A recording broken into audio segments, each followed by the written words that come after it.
This podcast is a proud member of the UUOP network.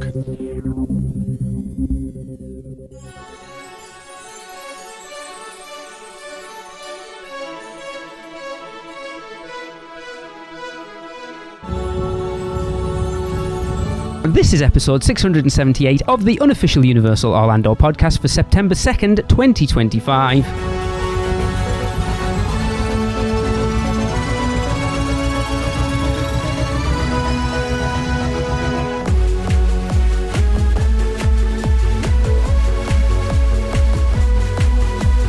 Hey everyone, welcome to the show. It is me, I am Lee, I am your host for this week, and it's just me as far as your normal hosts go. I know we don't normally mention why people aren't here. Tracy is currently in the final stretch of her dissertation for her master's, so please everyone keep your fingers crossed that it all goes well. And Chris and Michelle are either in transit or still in Orlando, having gone up for Premium Scream as far as Michelle goes, and Halloween Horror Nights for the both, but also Michelle and Chris went to the opening night media event representing UUOP, so that was pretty awesome. Thank you, Universal. But of course, I could ramble on my own for an hour, but I'm not going to because no one wants to listen to that. So, stepping in for Chris this week is Kenneth from Rush of Fear. Hey, Kenneth. I'm happy to be the substitute bearded bald man.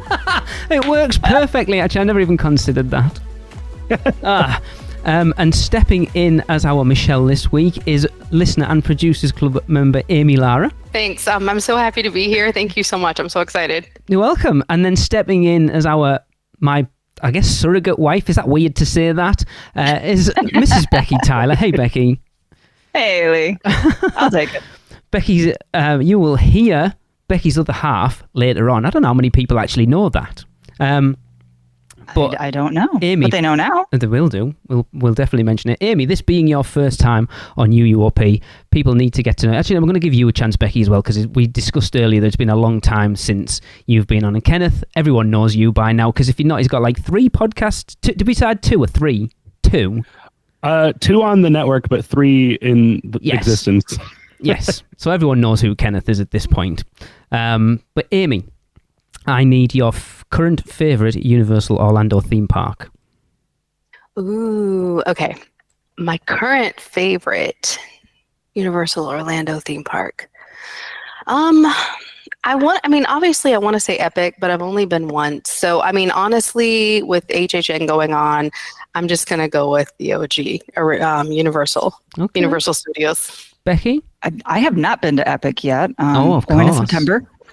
Can't wait. So excited. It is September. It is September. September. Yes. Anyway, I think I'm going to have to go with the OG as well. I love Diagon Alley. I love being able to walk around the studios and the rides and everything there, from the classics like E.T. to the more modern ones. And I don't know, I love islands, but if I had to pick one, I'd probably go with studios. Go on, Kenneth. I'm not going to leave you out. I think my favorite is Islands of Adventure. Epic is unbelievable, but it still feels like it's a day one, and I think once it has some additions and growth and maturing under its belt, it will be the best one. But to me, Islands of Adventure is currently the best park. Okay. Amy, your current top 3 attractions at Universal Orlando? Oh, okay. So my top 3. Number 1 is Monsters Unchained, hands down. I thought it was unbelievable. We went to that land so many times. We could have just stayed in there all day. Yeah. But let's see. I think second is Hagrid's, which that used to be first, but okay. And then third would be, this is hard. Gosh, I want to do one of the big coasters, but I can't. Gosh, it's so hard. I'm so sorry. This is like so crazy. You're like, just make a damn decision. Hurry up. No, I'm like, okay. Let's see. Okay.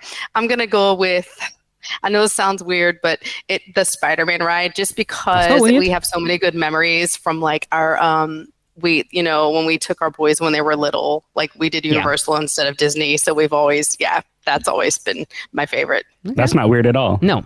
Okay. I love that. Becky. Mine, number 1 is currently Hagrid's. 2 would probably be Gringotts.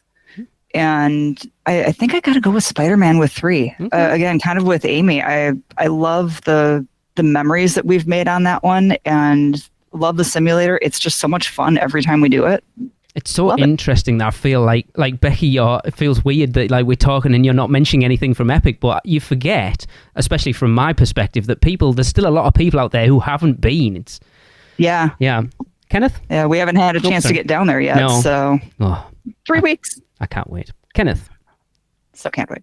Number 1 is Spider-Man. That's number 1 in the world to me. Always has been.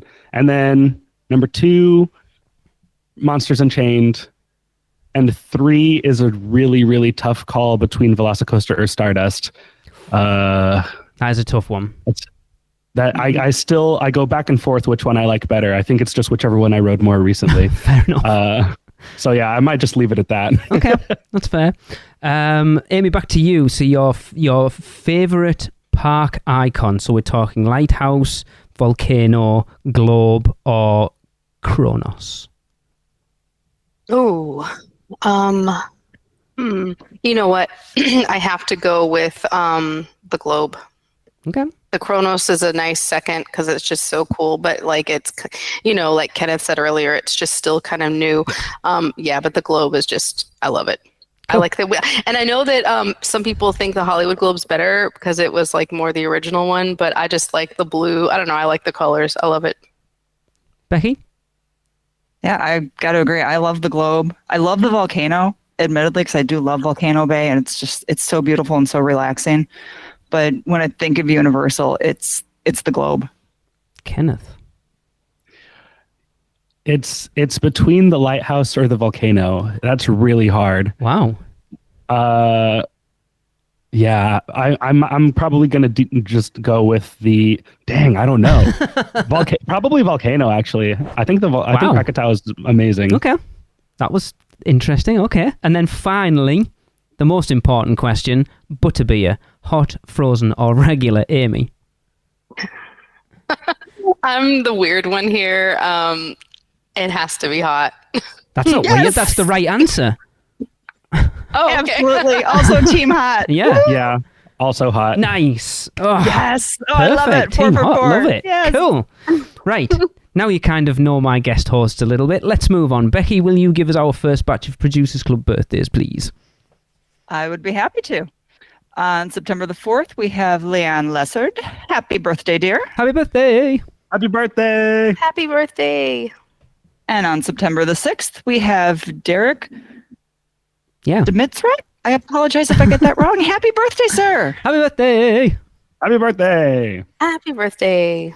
And we'll be back with a few more later. UUOP is brought to you by the Producers Club. Join today and get bonus episodes, chance to be guest host, be part of our awesome Facebook community, and more. Head over to uop.supercast.com to subscribe. Shameless plug. Moving on, of course, it is the beginning of the show, and it would not be a new show with UUOP if we didn't hand it over to Seth Kubersky. This is Seth Kubersky from the Unofficial Guides, back with a look at all the little things new around the Universal Orlando Resort for the start of September 2025. We're going to start at Universal Studios Florida, where the big news is the rapid demolition of Hollywood Rip Ride Rocket.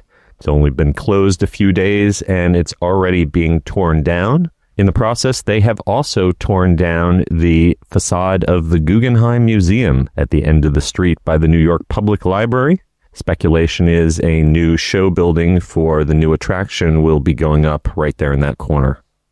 Walking around the studios, I was thrilled to see that they finally finished construction on both the World Expo Bridge near The Simpsons and also the bathrooms outside of Diagon Alley. Construction for these made for some bad pinch points, and I was thrilled to see it finished in time for Halloween Horror Nights.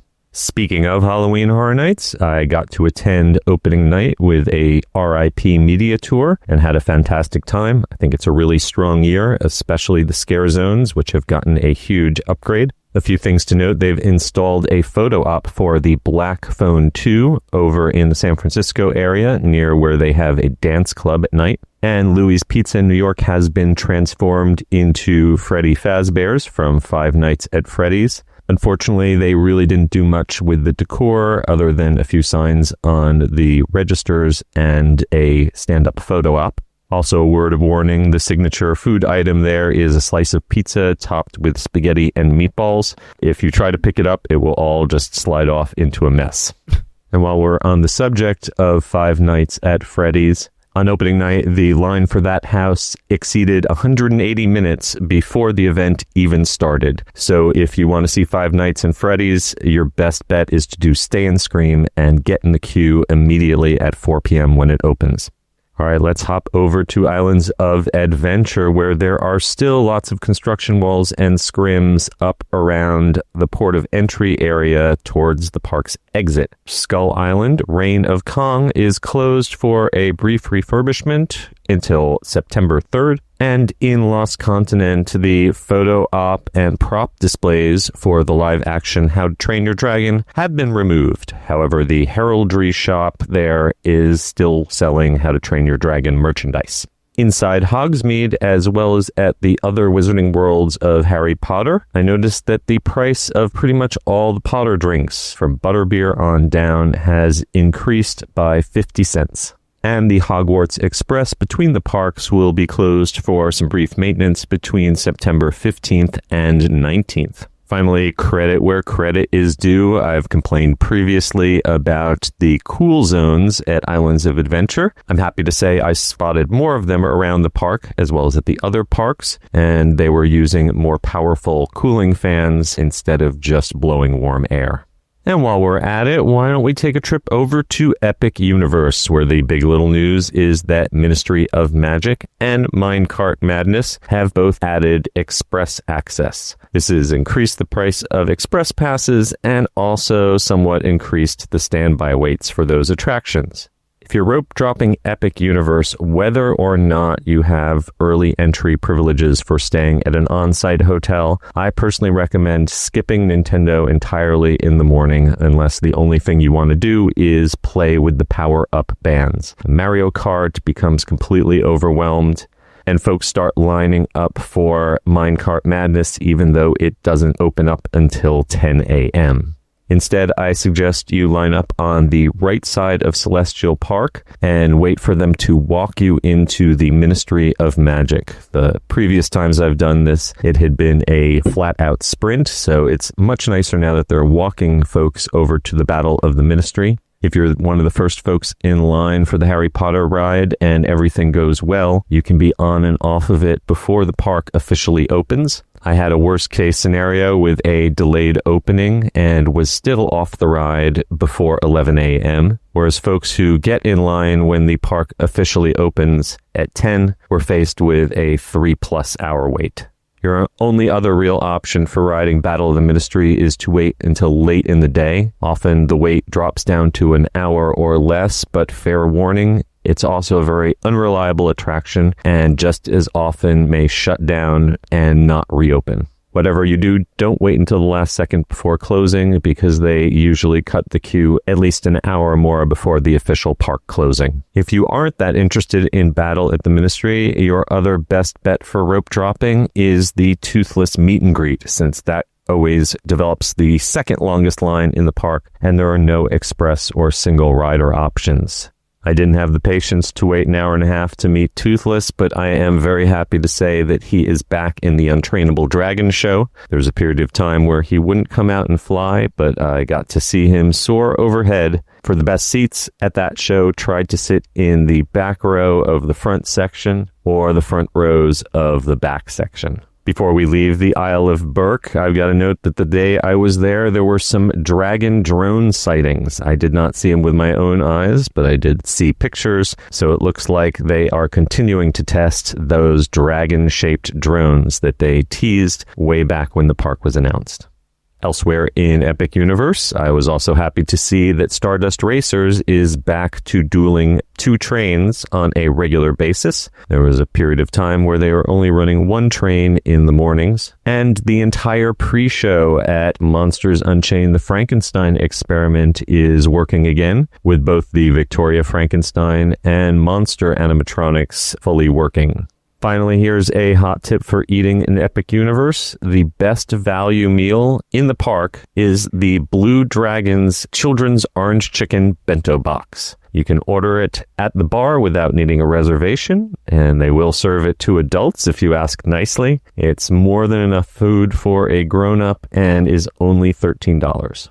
And last but not least, if you're interested in celebrating the spooky season with a few libations, this year Universal Orlando has a Halloween Horror Nights bar crawl at its hotels. You can start out at Portofino Bay's Thirsty Fish, move on to the bar in the lobby of the Hard Rock Hotel, and finally end up at Cabana Bay Beach Resort.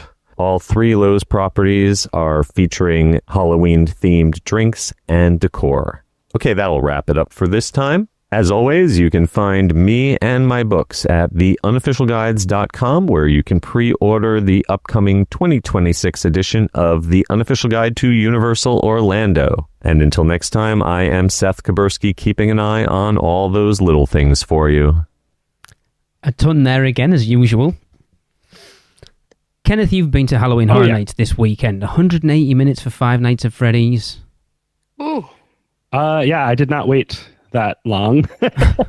I do think I waited about an hour on the first night. We immediately got into that Stay and Scream and knocked it out first because we knew that the line would get that crazy. So yeah. Wow. Do you think that's just an opening night thing? Because I think back to going to opening night 2 years ago, was it, when we went and it absolutely poured down and we all ducked out and then met back up and went to The Last of Us. And it was like, I think it was signed for like 45 minutes and we waited a good hour and a half for that house that night. Yeah, no, I think that Five Nights at Freddy's will consistently be the longest line. I think that it's going to be around 2 hours always. Jesus. It's now that the event has started, these are all of the IPs at Halloween Horror Nights this year are things that I'm not really familiar with. I mentioned this on Rush of Fear. They really missed me with all of them. Like, I have no attachment to any of these IPs. So it was kind of hard for me to know what is the most popular thing. Yeah. And now that the event has started, it's very clear. Yeah. It's very clear from the waits and also from just the, merchandise that people are wearing to the park, that Five Nights at Freddy's is by far the most popular thing. Really? Yeah. Oh, that's awesome. We were debating on doing the frequent fear pass, but I don't know if we're going to do that or not. It just depends on because we've already, how much money are you going to spend? It's like we're all trying to. I know, right? Well, I don't know how much information. Five Nights at Freddy's. Now, I know I'm going to go in this later, but our waits weren't that long. Of course. Because we did premium Scream. Yeah. But now October 4th, since we're not doing Express, and this is the first, we always do Express for Halloween Horror Nights, because I looked and they were $270 a ticket for October 4th. And I'm like, we're better off just doing Frequent Fear at like $240 a ticket. Because, you don't get Express with it, but whatever. And I'm like, I don't know. I'll see. I'm sure it is. Five Nights at Freddy's was our daughter's favorite. Okay. And she loves Terrifier, and I think it was FNAF and Terrifier like kind of tied. I can't and wait she for that. Because she's played the games for years, like back when she was younger, like she's loves Five Nights at Freddy's, and it was a cool house. I don't want to give spoilers, but yeah, it was cool. I'm so excited for that one. Our kids are huge FNAF fans, and they watch the walkthroughs and stuff, and I'd hear about the lore for years. So, and I'm so excited to see that house, even though I've never watched it, never played it. We did watch the movie, though. But the other cool thing to me about that house is that the Jim Henson Creature Shop is so involved with that. And I love the Muppets, and I love all the work that they do. So I'm really looking forward to that house. Yeah, I can't wait for Horror Nights this year. I kind of did the same as you, Amy. We've got 3 nights there, and I kind of I started to see the wait times this opening weekend and panicked a little bit, and started looking at express passes for the first night with there, and they were like $230, and I'm like, I can't justify spending nearly $500 on Express. So like our plan this year is to actually do something we don't normally do, and that's do absolutely nothing during the day and then go to Horror Nights and literally stay till the bitter end.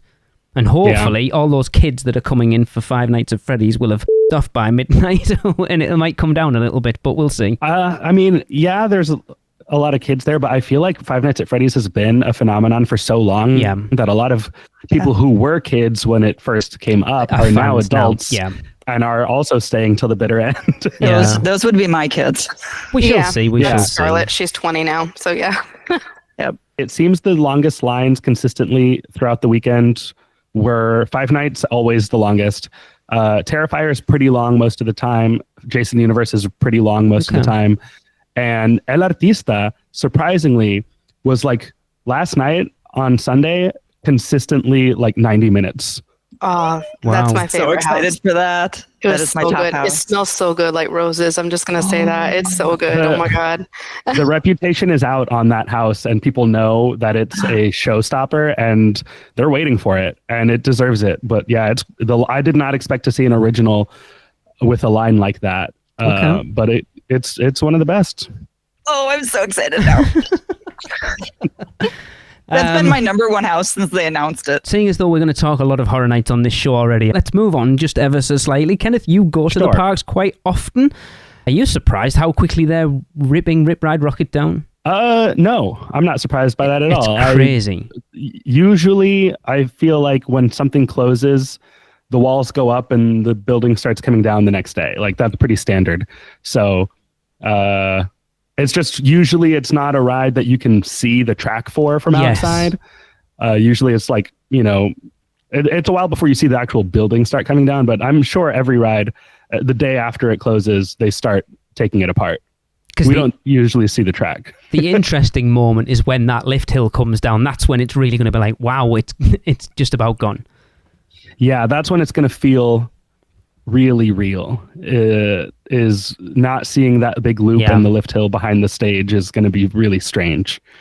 But I think they had to pull it down fast because of Horror Nights, because so many of the queues go back there. They had to get that track down fast. Otherwise, they're going to have queue problems. Or am I wrong? I haven't been there to see the queues yet, so maybe I'm wrong. So they started taking it apart at the extreme ends, and it seems like they're working towards the middle from both sides. Interesting. So like down by City Walk and back by the New York Library facade is like where it's tearing down. So none of the tracks that are over like the soundstage areas have started coming down yet. Wow. The queues for HHN are routed completely differently for the soundstage areas, other than the one that lines up in the Music Plaza itself. Yeah. But even then, how you get from the plaza to the soundstage after you're done waiting in the plaza is different this year than it has ever been before. Oh, interesting. I love how I tried to steer it away from Halloween Horror Nights and it's still crap back there. Get right back, yeah. So everyone knows I like Rip Ride Rockit. The three of you, were you fans of Rip Ride Rockit? Are you sad to see it go? Or are you just like, yeah, whatever, it's time for the next thing? Or what? Amy, start with you because you're quiet. I only rode it one time. Once? And, it just, the first time I rode it, it sort of just, I had kind of a neck ache or something afterward. I should have tried it a couple times, but then, like, I don't know, since it wasn't my favorite, I was like, I don't think I really cared. Like, I don't really. Fair enough. I mean, the only thing about it is that I think that's the coaster that in Sharknado 3 they filmed it on. And then Cabana Bay, like my daughter was so excited that we stayed at Cabana Bay because she's like, oh my God, she goes, this is where they filmed Sharknado 3. And I was like, oh yeah, you're right. and we live in the area, so, but it's just, I don't know. It's one of those things. Yeah, all the Sharknado 3 rides are gone now because the sharks terrible. Sharks went into Twister, Disaster, and Rip Ride Rockit. Now the only one left is the Cabana Water Slide. Wow. Uh-oh. Not the water slide. Don't take the water slide. No. Becky, were you a fan? I was initially. Rode it several times when we first started going and just kind of had a few rough rides on it where it just kind of really beat my head up and I had headaches coming off of it. So I stopped riding it for a while. But we did go down because it was my youngest daughter, who's now 15. Oh, yes. It was her favorite roller coaster. And if any of you have been in the Producers Club for a bit, we're good friends with Crystal King. And she had promised my daughter at her first Halloween Horror Nights that she would ride Rip Ride Rockit with her. So we actually made that happen. Thank you, Crystal. You're, again, just absolutely the best. And Crystal got to ride it for her first and only time, and my youngest daughter got to say goodbye to it, so they got to ride it together before it came down. So yeah, and that video is up on the Producers Club. Kenneth? Yeah, I was always a big Rocket fan. I didn't ride it a lot, but I was always a fan of it. I've ridden it since they announced it was closing. I rode it 4 times. Nice. Just to make sure I got my rides in. But I'm not that sad to see it go, because while I did like it, it to me is like easily the worst coaster at Universal. Yeah. So whatever replaces it, especially with the coasters, the last few that Universal has done, Hagrid's, Velocicoaster, Stardust, whatever they do next is going to be 100 times better than Rip Ride Rocket. So I'm happy to see whatever's next. I was gutted because when we were over in May, I was like, I wanted to ride it, get my last ride on it, because then I'll have ridden it the opening year and the closing year. And every time we were in the parks, I was like, my head's just a little off today. I don't want to risk it. And then on the last day we were there, we were with friends. I was like, I'm just going to run over. I'm going to single rider line it, jump on, jump off, away we go. So I think it was posted at like 90 minutes. I get over there, single rider line's closed. Oh, bummer. So I didn't get my last ride on it. So I was Dang. A bit annoyed, but there you go. Yeah. And I remember the last 4 songs I had in order too, because we did Waterloo first. Wow. That was on December 30th. We went to the park specifically to ride Rip Ride Rocket right before the new year. Did Waterloo. Next time I rode it, it was Welcome to the Black Parade, which was a terrible choice, even though I love that song. Yep. And then next time it was from the secret song list, Moving Right Along from the Muppet Movie. Perfect. Mm-hmm. And then my final ride was Shania. No, not Shania. Shania Twain, right? Man, I Feel Like a Woman. Yeah. Yes. Yeah. So that was my last ride. Okay, we'll leave that song alone. Something you want to tell us, Kenneth? Anyway, right, let's move on a little bit because we have a lot to get to. It is time to pass you over to Becky's husband, and it is time for a Which Stick Gets Your Lick from Kiki. I've been given the impossible task to keep this family friendly. So why is the segment name so rich with double entendre? We all know what you're trying to say with the segment name that you picked. I'm not even gonna go there, so which stick gets your lick? Which stick gets your lick? Oh, hell yeah. Lick it, baby. Get ready for cuteness overload, people. This is Kiki Horton reporting live from Universal Studios, and we are happy to report our review of Freeze Ray Pops. I had the blueberry lemonade popsicle, and it was really good. It was a little tart, so I have to admit I could not finish the whole thing. John, what did you have? I had the cheesecake popsicle, and it was a little out of the ordinary, and I think it's an acquired taste, but I did enjoy it. I don't think it's for everybody, but I thought it was pretty darn good. Yeah. And Ruby had cookies and cream. It was a little good, but it had little chocolate bites that I liked in it. There was little Oreos in there. I loved those Oreo chunks. Good job, Ruby. And Jim? I had coconut, and I loved it. The coconut flavor was super strong, but I love coconut, so it was great. And Jess? And I tried the coconut, and I thought it kind of tasted like sunscreen. Rose, what did you have? The blue banana minion popsicle. The blue banana minion popsicle was it was super good. All in all, I think we'll be going back, and it was an awesome day. We're here leaving the park now after Cinesational, and it was awesome. All right, bye. Oh my god, Ruby is the absolute cutest. That was so adorable. Oh my gosh. I just wanted to like hold her and like give her a big hug. Now, if you didn't notice, they did actually not rate their freeze pops out of 5 like they were supposed to. And I'd already messaged Kiki and went, I'm just getting round to doing your which stick gets you like, and didn't actually rate them. I was going to use it anyway because the world needs to hear Ruby, but she did actually send me their ratings. So Kiki, as she said, she had the blueberry lemonade. She gave it a 4 out of 5. John had the cheesecake. He gave it a 3 out of 5. And cute little Ruby had the cookies and cream, and she gave it a 5 out of 5. Oh, hell yeah. Jim had the coconut and also gave it a, oh, hell yeah, 5 out of 5. And Jess had the coconut, and she hated it. She said it tasted like sunscreen, so she gave it a 0. Tracy agrees.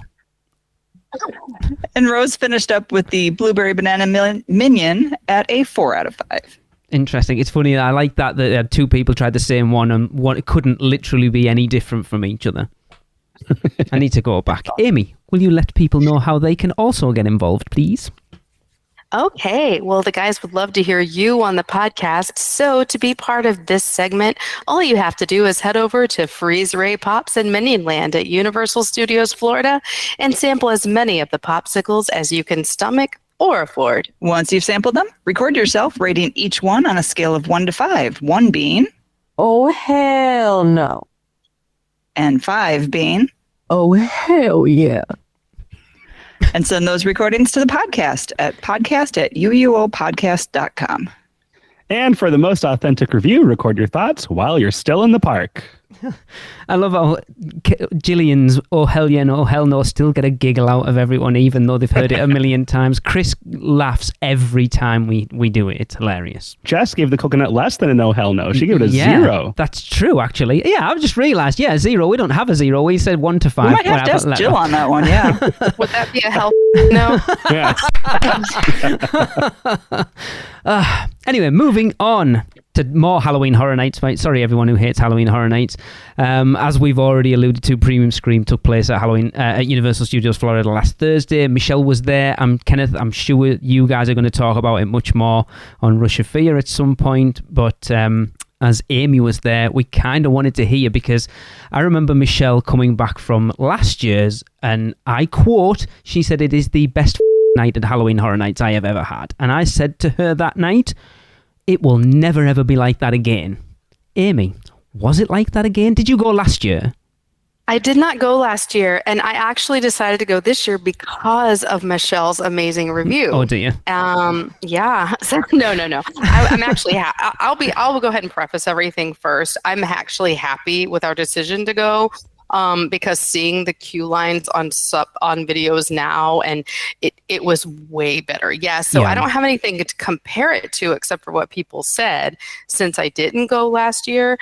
Now, I'll say we got pass holder discount, and so by the time we decided we were going to go, it was just it was my husband, our daughter, and me. So we got 3 tickets, and with pass holder discount, it was $375 each, and so that includes, your HHN ticket, park ticket, and food. And you don't really need express because, I think and I will say the most we waited for a house, I think we might have waited 30 minutes. Okay. But that was not every house. We did do Stay and Scream, just because honestly, I didn't want to deal with the crowds getting in at the gate. I've never done that. I've always done Stay and Scream. Maybe I'm just like spoiled, and I don't know. I don't want to deal with it. So no, I get it. We did Stay and Scream. So I take that back. The longest we waited for a house was Terrifier, but it was not because Terrifier had an hour wait. It's because we chose to wait an hour before it opened to get it knocked out. Yeah. Because we figured that would be the longest one, is what I was assuming. And plus, I was scared to death to do it. I hate the movies. I've seen the first 2. My daughter loves horror. And I used to be scared of everything horror, but this is an annual tradition. This is our first year we went to HHN was 30. And so this would make the 5th year. Yeah. So 30, 31, 32, 30. Yeah. Math is hard. Okay. Yeah. This is our 5th year. It doesn't make sense though, does it? Because you go, that was 30. This is 34. Surely that's 4 years, not 5. It doesn't make sense. But yes, you're right. It is 5. I know. Because at first I was like, wait, am I? Yep. giving that information incorrectly. Oh no. So yeah.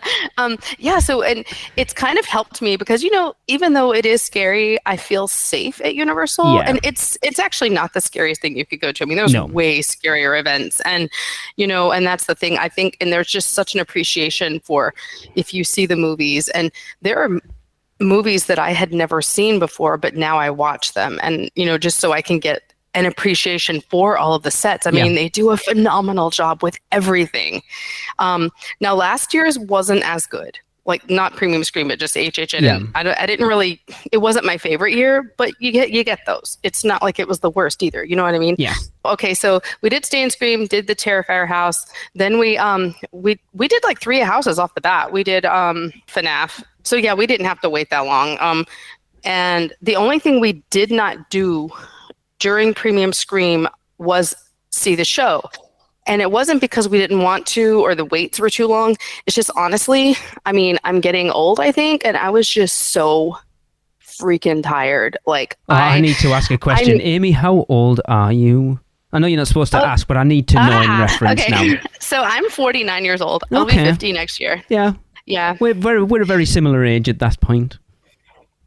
Yeah, so it's just like I was just getting tired, and like and my husband is 14 years older than me, and he's, he was like, he was tired too, but he's just like, he was fine.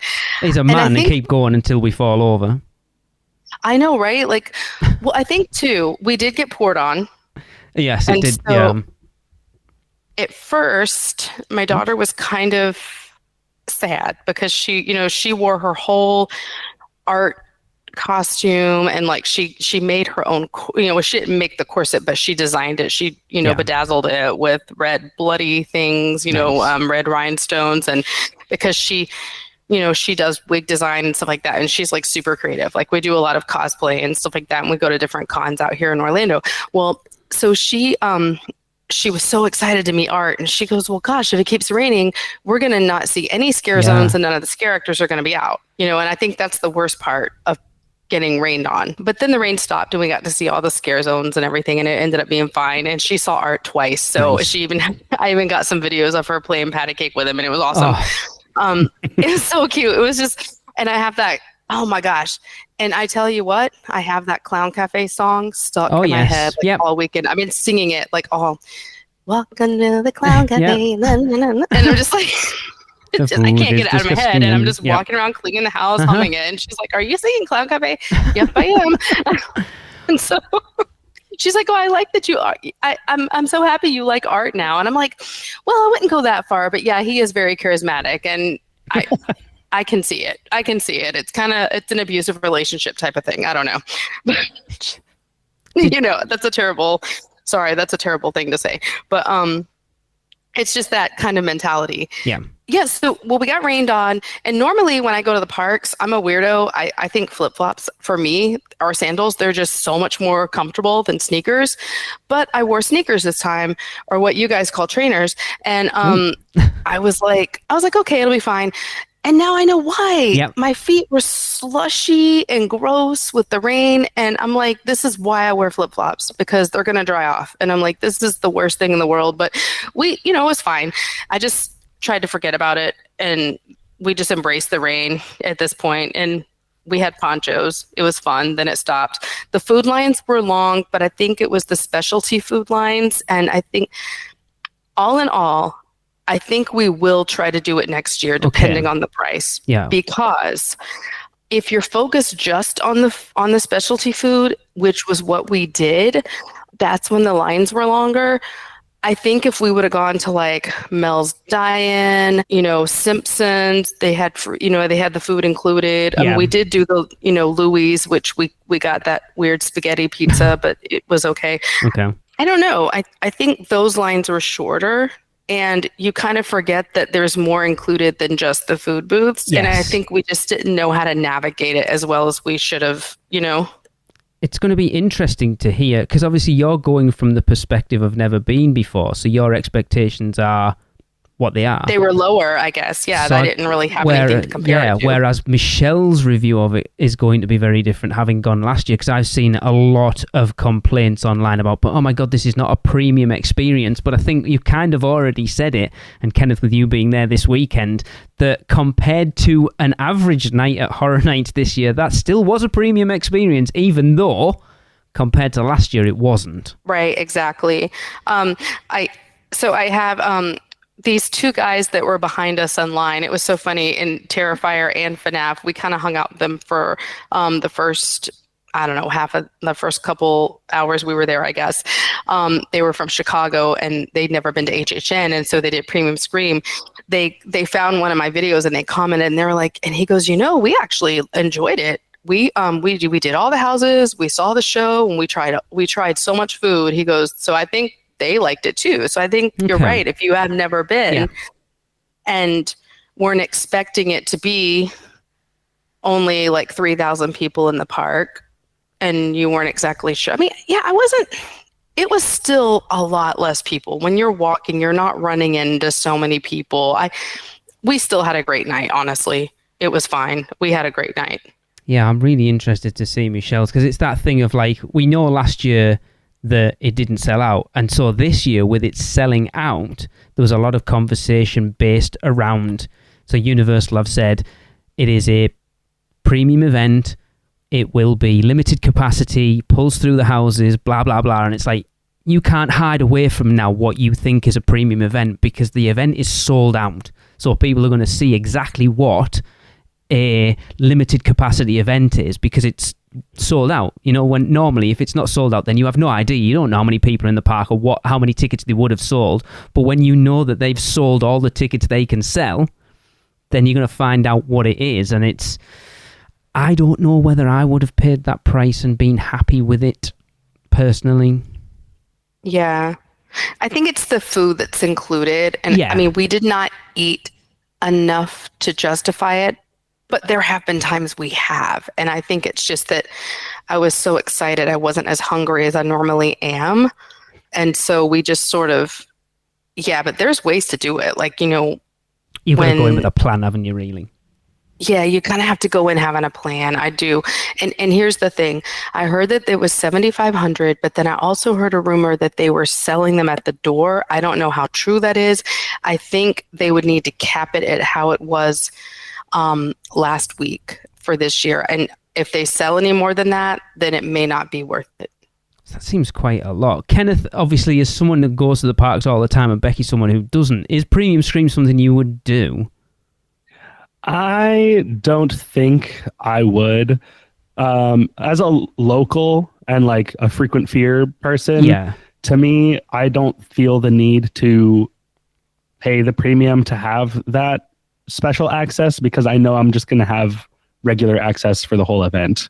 I think if I didn't live in Orlando and the parks were, a more rare experience for me, I do think it sounds like a good value. Like, I wish that it would made sense for me to go to it, but I just don't think it makes sense. Yeah, I think from our end, we usually come down for at least 3 or 4 nights. So we're coming down on a Rush of Fear pass. We actually got Rush of Fear with Express this year, just because most of our friends had it. And I know, that's crazy. So I take it back. Becky's not replacing Tracy on this one. She's replacing Michelle, the 1%. No, trust me, no. Yes. No, because our pass is only good for September. But I'm going to be down twice for HHN. So it really made a lot of sense. You're not doing yourself any favors right now. Sorry. But we talked about it, and I don't know if we would come down for Premium Scream, because again, with wait times of 30 to 45 minutes for a house, I mean, when we go on Tuesdays or Wednesdays, we can be waiting that long for a house anyway. And to be able to go multiple nights with an express pass for, not a ton more than you're already getting for that one night, it doesn't make a ton of sense to me. And for those who don't know, I'm gluten-free. And so I can't even eat a majority of the food that would be included with it anyway. So that just, for me, knocks it down even further as far as the value of it goes. For us, it's kind of a similar situation to what Amy put up with. It's like we came out for opening night 2 years ago, and as it does every year, the obligatory downpour, and it was horrendous, quite honestly. I don't think I've ever been as wet outside of a swimming pool as I was that night. And it's that thing of paying that much money and then potentially having that experience as well on top of it is going to spoil the night. So I don't know whether...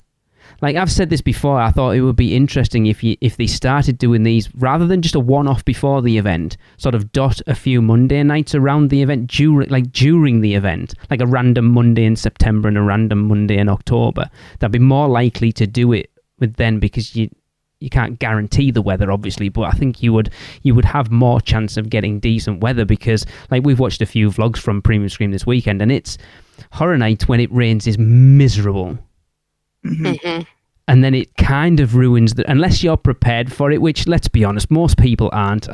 We've been before, and I got soaked, and I trudged around till 2 a.m. with soaking wet trainers, like Amy said. It's not fun. No, it's not. That happened to us our very first HHN as well. We're waiting in the New York queues for Stranger Things, and the sky just opened up. Yep. And like you said, Lee, I don't think we've ever been wetter outside of a swimming pool. And just that way the rest of the night, and our shoes were still soaked for the next 2 days. Yeah. I mean, that opening night we were there 2 years ago, we ducked out and went, fuck this, we're going back to the hotel and getting changed at the same time that Michelle, Kenneth, Maddie and Lindsay all ducked out. So we all walked back through the park. Tracy had her Crocs on, so she was having a whale of a time splashing through the puddles. But we went back to the hotel, we showered, got a pizza, hung out till it stopped, and then went back in the parks. But it's like, when you've only got a limited amount of time, like on a Premium Scream night, there's no way I would duck out and go back to the hotel. No, that almost seems like a waste of money to me. I mean, and that's not to be rude or anything about it. It just, you're paying, like you said, so much for that time. You're want to spend that time in the park, in the queue, in the houses, and getting the food. That to have to go back to the hotel is really not ideal. So you're having to either grin and bear it and kind of be wet and miserable, or waste a bit of time. Did you stay till? I'm assuming you didn't stay till the bitter end, Amy.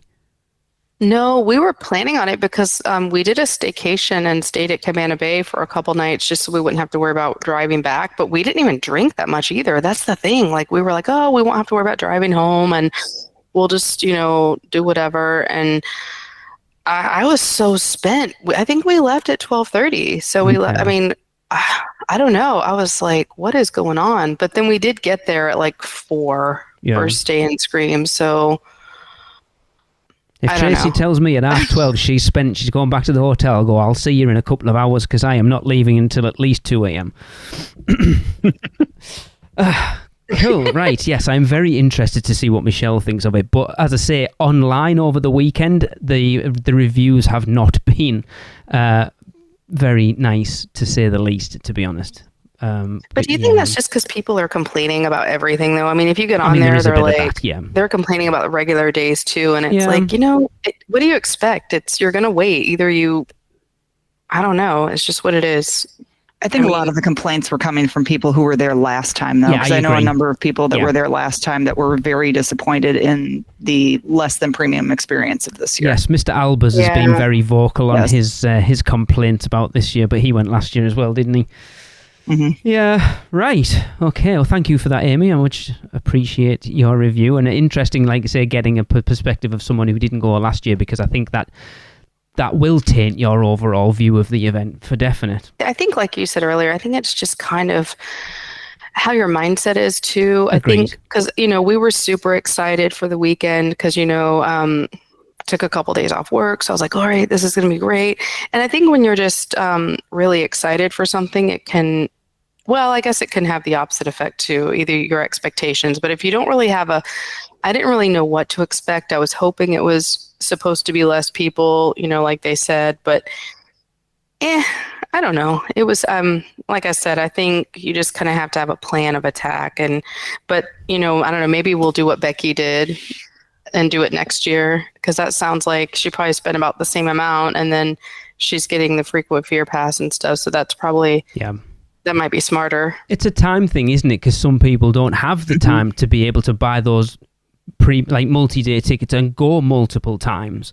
So if you've only got like a one, say you can only get down for 1 weekend, then Premium Scream is the way to go. Because I would actually say, we haven't done Premium Scream, but RIP, we've always done an RIP tour, and this is the first year in the last sort of 4 or 5 years that we've done Halloween Horror Nights that we are not doing an RIP tour, because the last time we did it, it was reaching that price point of, I really don't know whether it's worth that price cost anymore. Michelle actually priced it up for the Sunday that we're all going to be together, and it was like $5,500, I think, or 5,800 or something for 10 of us, and it's like it's like $580 is expensive.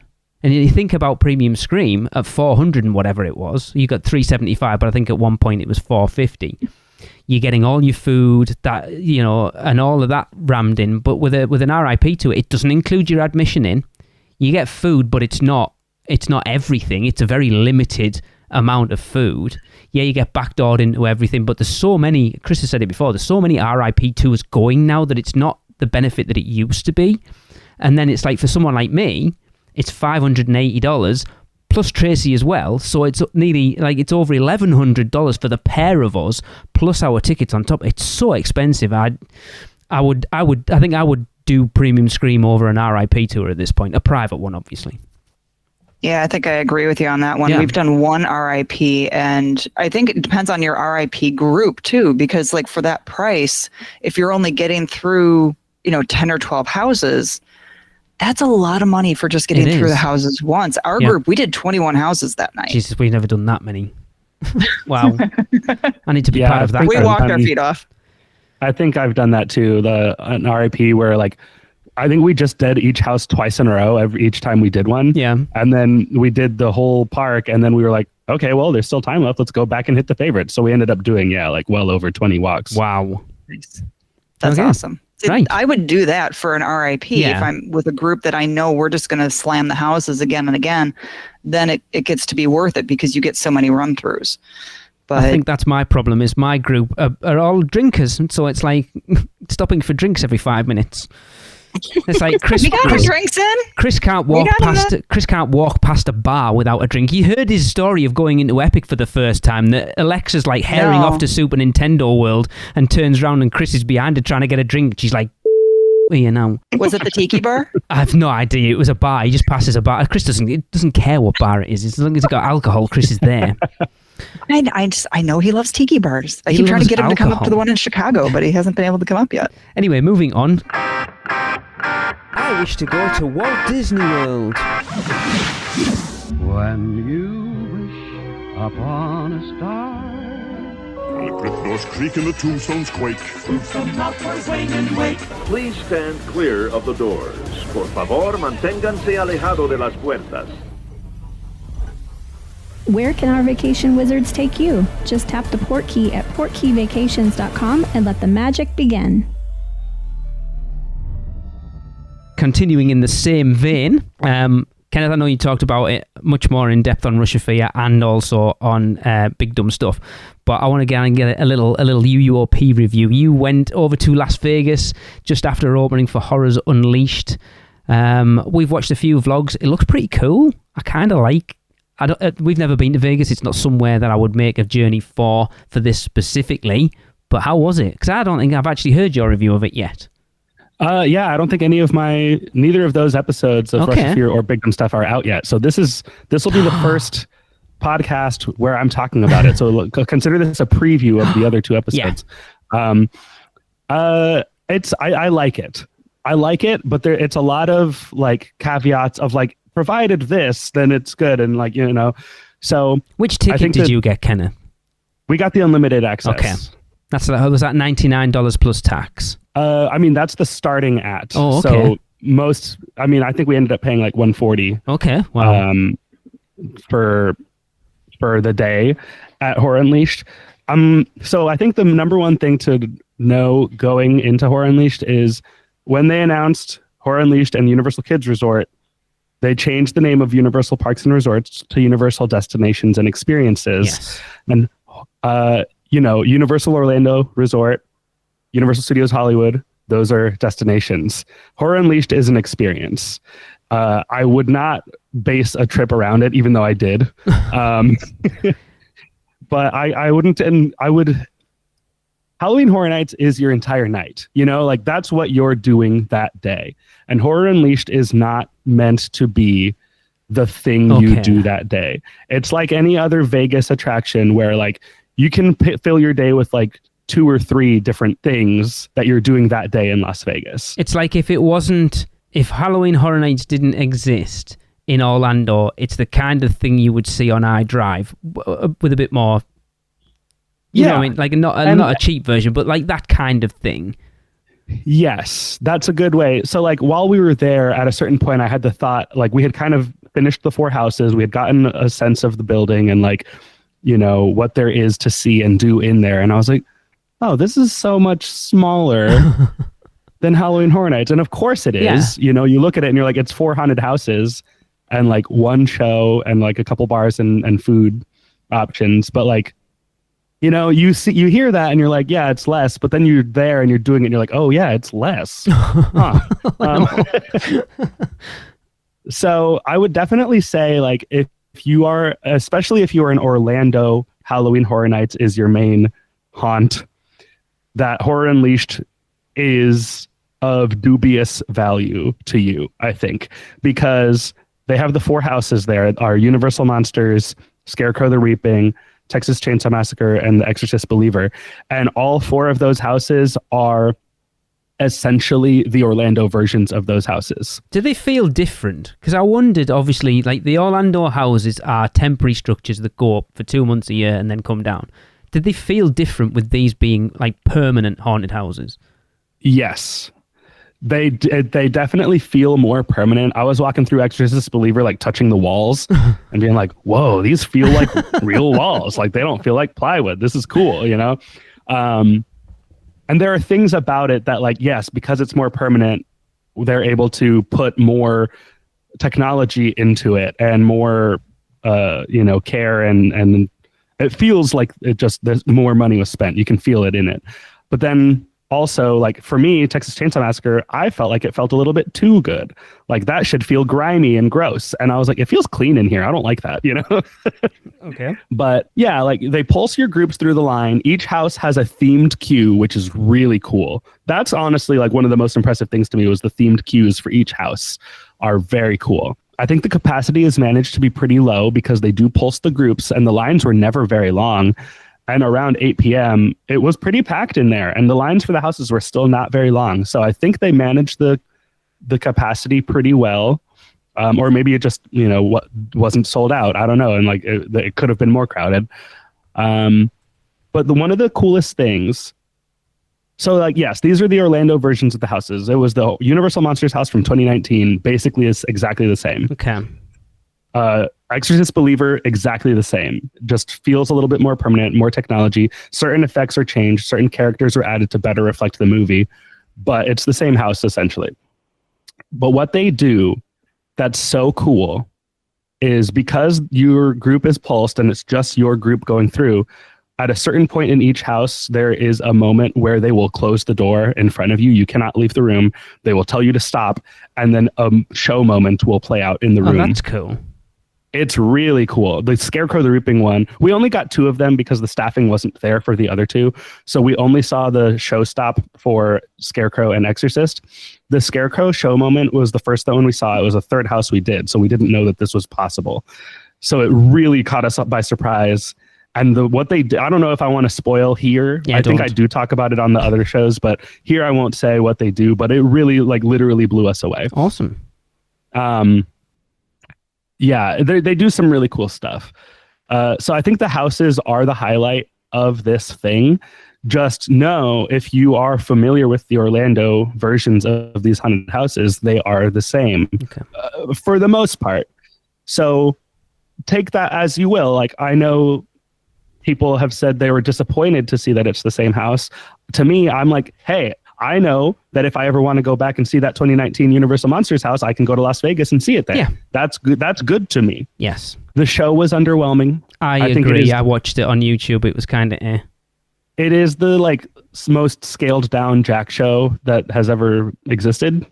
And I saw the 2007 and 2015 Carnival of Carnage shows, and they were both much bigger, much more elaborate. And I was expecting more from this being in a permanent venue. I thought that they would have done something even bigger scale than those, and it's so much smaller. So that was a big disappointment to me. Probably the most disappointing thing of the entire experience was that Jack show. Okay. And it's awesome seeing Jack and Chance there. I was happy to see them, and I took pictures with them and everything. But the show really left me like, oh, that's all they did? Like, this should have been more. How was the food and drink? Very good. Okay. We did not try any food from Rough Cuts, which is like the quick service, like HHN food booth. But we did eat in the Premier House, which is the full service restaurant that is themed to Blumhouse.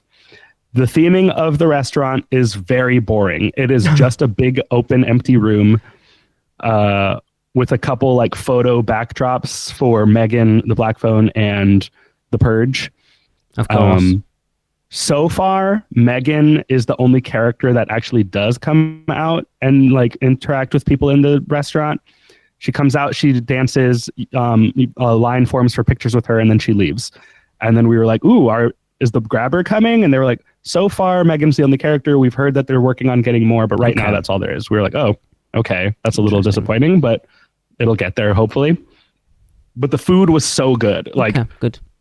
Epic Universe level food. Wow. Which, I mean, I guess it's comparing more to what else is in Vegas, which we did not have a lot of elevated food experiences while we were there. We were going more gimmicky stuff. But man, we were really impressed. I got the brisket sliders. They were so good. We got the Creature from the Black Lagoon bites, which were like shumai little dumplings that were like the best food thing we ate probably the entire trip. It was so good.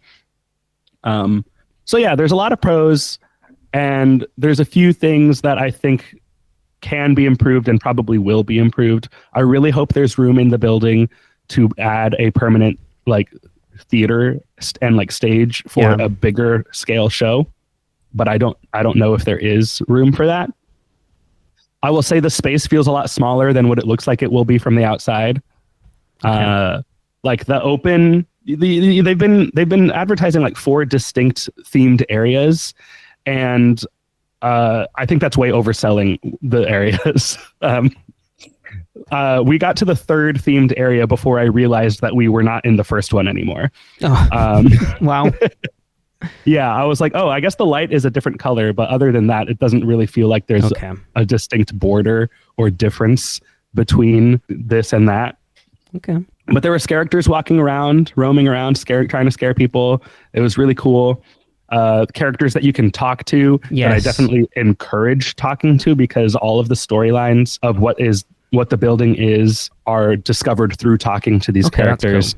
We met a character who is part of the Legendary Truth, and we got really deep into the weeds with him about all the Legendary Truth lore and Boris Schuster and his daughter, which we didn't know existed, but he told us about, and like all this crazy stuff. It feels to me like it's meant for a broader audience that is not the Orlando audience. Yes. Like this is meant to be a taste of what Halloween Horror Nights is for people who are not familiar with it. Not for Horror Nights fans.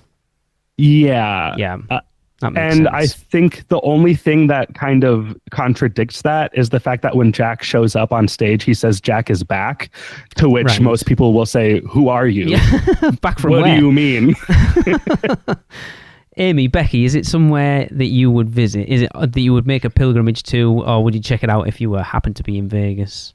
Yeah, I would definitely check it out. My husband grew up in Vegas. We haven't been in years, but we were thinking about, our middle son lives in San Diego, and we were like, maybe if we visit him in San Diego, we could maybe pop over to Vegas. It's like a 4 or 5 hour drive or something, and I wouldn't mind doing it. I don't know if I'd plan a whole Vegas vacation, like Kenneth was saying, like he doesn't know if he'd do it again, but yeah, I'd definitely check it out if I was there. Yeah, if we were there, I'm sure we would check it out. We're not really Vegas people per se, so I have little to no interest in going to Vegas. No offense to anybody who loves Vegas. Just not my jam. But I think if we're there, or if I happen to be there for a conference or something, yeah, absolutely, I'd check it out.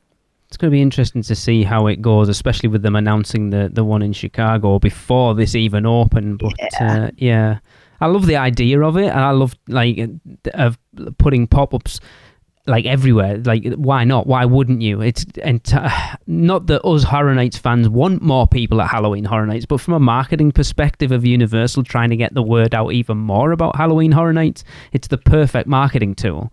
I don't want more people there. I don't want more people there either, but I think I never got to see Texas Chainsaw Massacre, and I've heard that is a phenomenal house. So for me, getting the chance to see that is enticement to go as an HHN fan. That's like me with Scarecrow the Reaping was the one house that I really devastated I never got to see. So the opportunity to go and see a house because that's the thing with Horror Nights, they're in and they're gone, and for the most part you will never see them again. So having that opportunity is massive. Mm-hmm.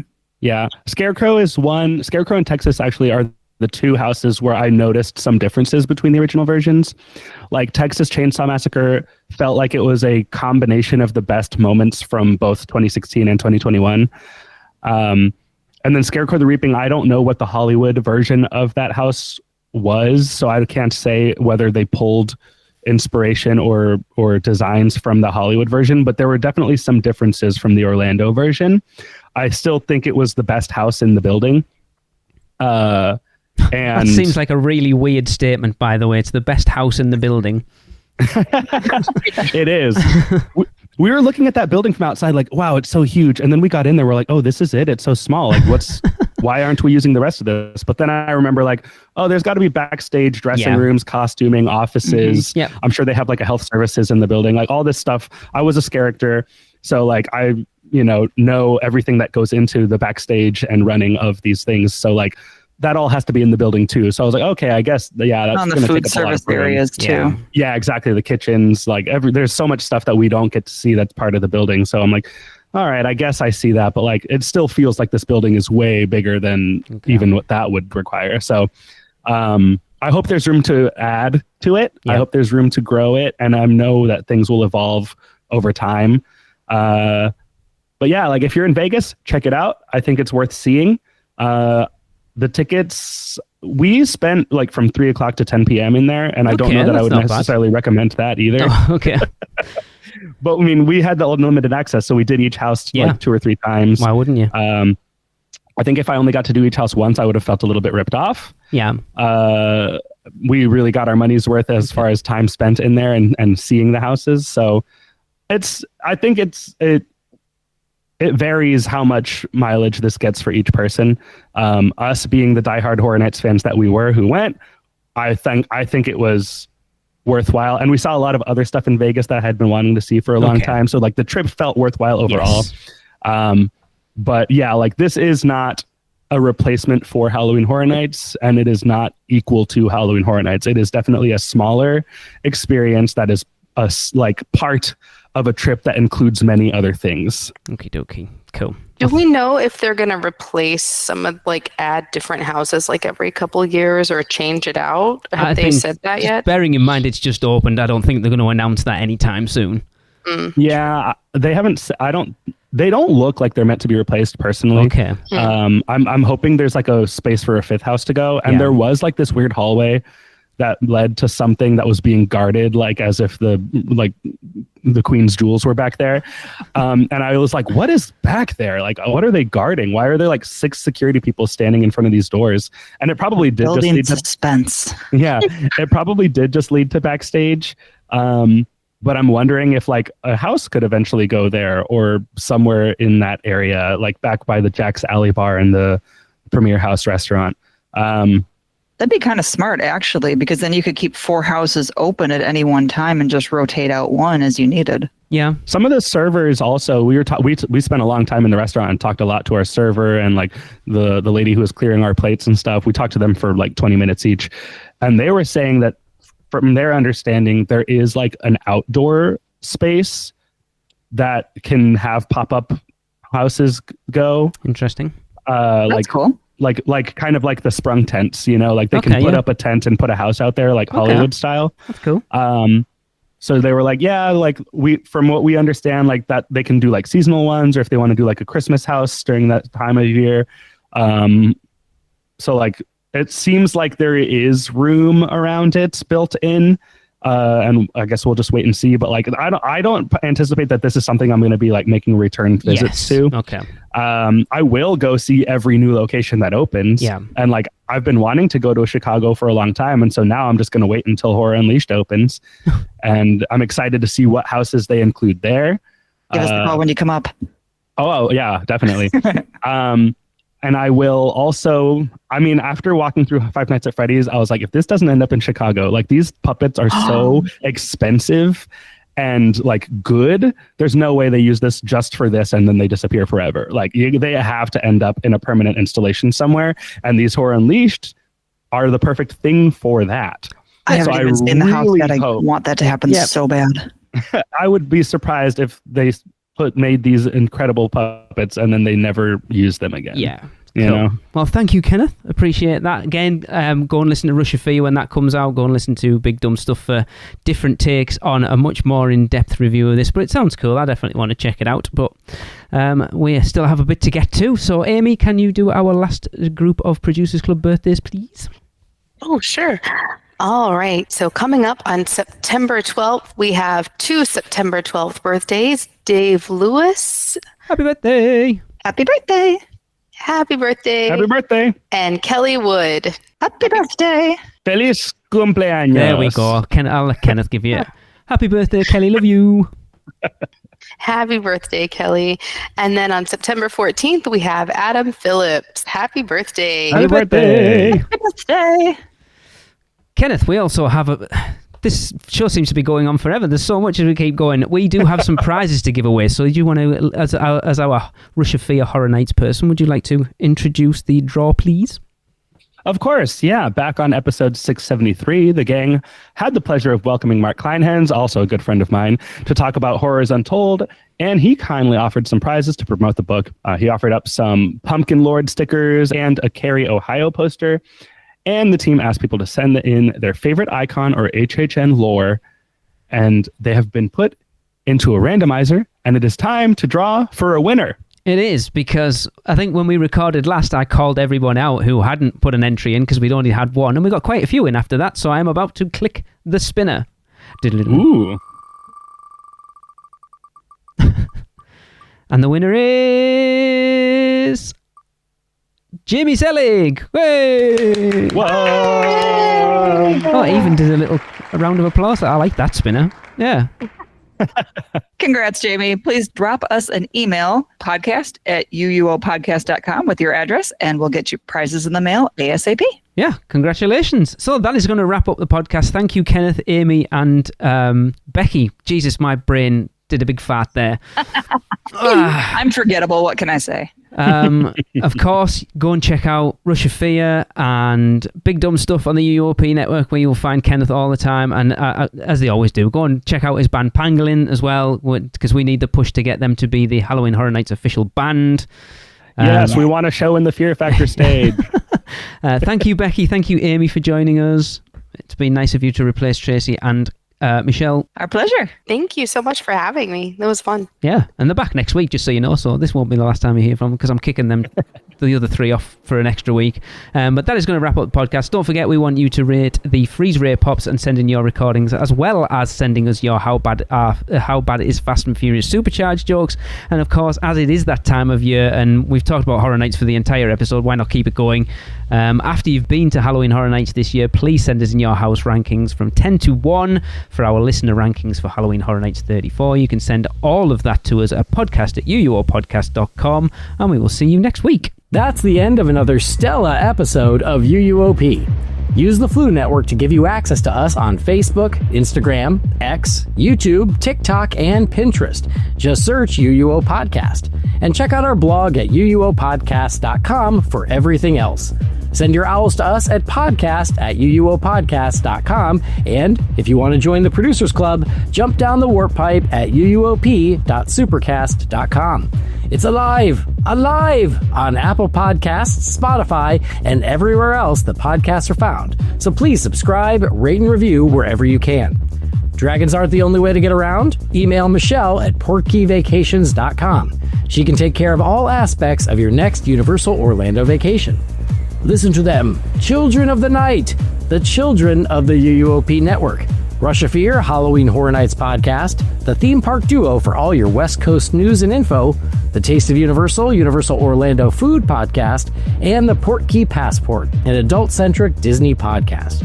Make sure to subscribe and come back next week because in the end, it turns out all we needed was a little more of this.